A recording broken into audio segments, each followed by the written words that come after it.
नमस्कार, India TV speed news देख रहे हैं आप और मैं हूं आपके साथ प्रिया शर्मा। रुक करते हैं शब्दबान का। महाराष्ट्र में असेंबली इलेक्शन से पहले ही महाविकास अघाड़ी की पार्टियों में अलग अलग बयानबाजी शुरू हो गई है। महाविकास अघाड़ी में मुख्यमंत्री पद का चेहरा कौन होगा, इसे लेकर लगातार बयानबाजी चालू है। उद्धव ठाकरे कह रहे हैं कि पहले चेहरा फाइनल करो, फिर चुनाव में जाओ। वहीं शरद पवार कह रहे हैं कि मुख्यमंत्री के पोस्ट में उनका कोई इंटरेस्ट नहीं है। कांग्रेस कह रही है कि चुनाव में जिस पार्टी के सबसे ज्यादा विधायक जीतेंगे, मुख्यमंत्री उसी का होगा। इस बीच उद्धव ठाकरे की पार्टी के सांसद संजय राउत ने एक बार फिर कहा है कि बिना चेहरा फाइनल के चुनाव में जाएंगे तो नुकसान होगा।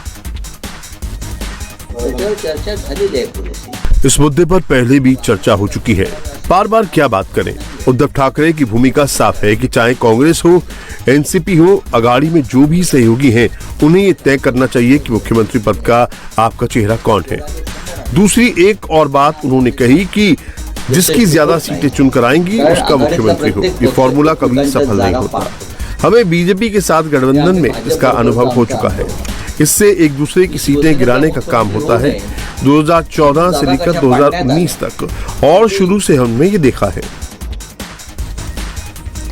संजय राउत ने जो कहा वो बातें उद्धव ठाकरे लगातार कह रहे हैं। कुछ दिन पहले महाविकास अघाड़ी की मीटिंग में भी उन्होंने कहा था कि शरद पवार और नाना पटोले बताएं कि मुख्यमंत्री का उम्मीदवार किसे होना चाहिए, वो उसको सपोर्ट करने को तैयार है। उस दिन तो शरद पवार ने खुलकर कुछ नहीं कहा था, लेकिन शरद पवार ने साफ साफ कहा कि ना तो उन्हें मुख्यमंत्री बनने में कोई दिलचस्पी है और ना ही उनकी पार्टी को।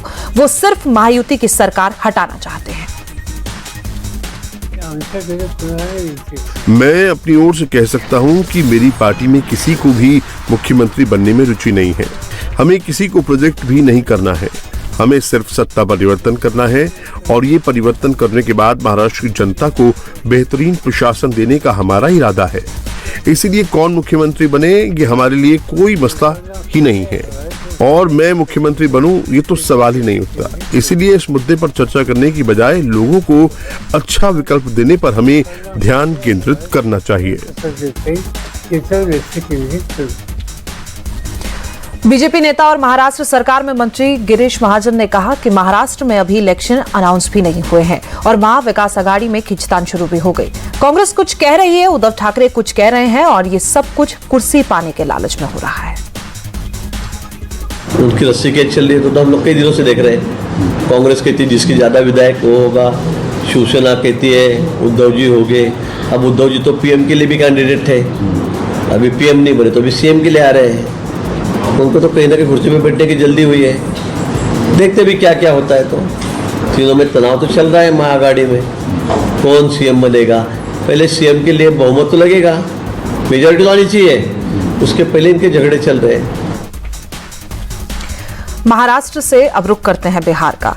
बिहार में असेंबली इलेक्शन अगले साल है, लेकिन बीजेपी वहां अभी से पिछड़े और अति पिछड़े वोट बैंक को साधने में जुटी हुई है। बीजेपी ने पटना में शहीद रामफल मंडल की शहादत की याद में एक प्रोग्राम किया, जिसमें मोदी सरकार में कृषि मंत्री शिवराज सिंह चौहान ने कहा है कि विपक्षी दल भले ही पिछड़ी जातियों को लेकर बड़ी बड़ी बातें करते हैं, लेकिन सच तो यह है कि पिछड़ी और अति पिछड़ी जातियों के लिए सबसे ज्यादा काम भारतीय जनता पार्टी ने ही किए हैं। मध्य प्रदेश में भी धार्मिक समाज के कई भाई बहन रहते हैं और मैं तो उनका मानू ही हूं। धार्मिक समाज मेरे बचपन का झूला, जवानी की फुलवारी और बुढ़ापे की काशी है। इसलिए समाज की गंगा को मैं फिर प्रणाम करता। ये बाकी पार्टियां बात करती हैं, हमारे विरोधी दल पिछड़े वर्ग का सम्मान कौन ने किया। मेरे प्रिय बहनों और भाइयों, पिछड़े वर्ग को अगर सम्मान दिया तो भारतीय जनता पार्टी ने सम्मान दिया। नरेंद्र मोदी जी थे जिन्होंने पिछड़े वर्ग को संवैधानिक आयोग का, पिछड़े वर्ग आयोग को संवैधानिक आयोग का दर्जा दिया। हमारे जैसे पिछड़े, अति पिछड़े जितने भी भाई बहन थे, आपको पता है नीट जैसे एग्जाम में भी 27% आरक्षण दिया तो नरेंद्र मोदी जी की सरकार ने दिया, भारतीय जनता पार्टी की सरकार ने। केंद्रीय विद्यालय हो, बाकी अन्य संस्थान हो, तो पिछड़े बच्चे भी पढ़े, इसके लिए प्रावधान करने वाले थे तो नरेंद्र मोदी जी थे। बाकी लोग केवल बात करते गए। टाटा कालेलकर आयोग की रिपोर्ट को कांग्रेस ने कभी लागू नहीं होने दिया हिंदुस्तान की धरती पर। अगर उसके प्रावधानों को ढंग से लागू किया तो भारतीय जनता पार्टी की सरकार ने लागू किया।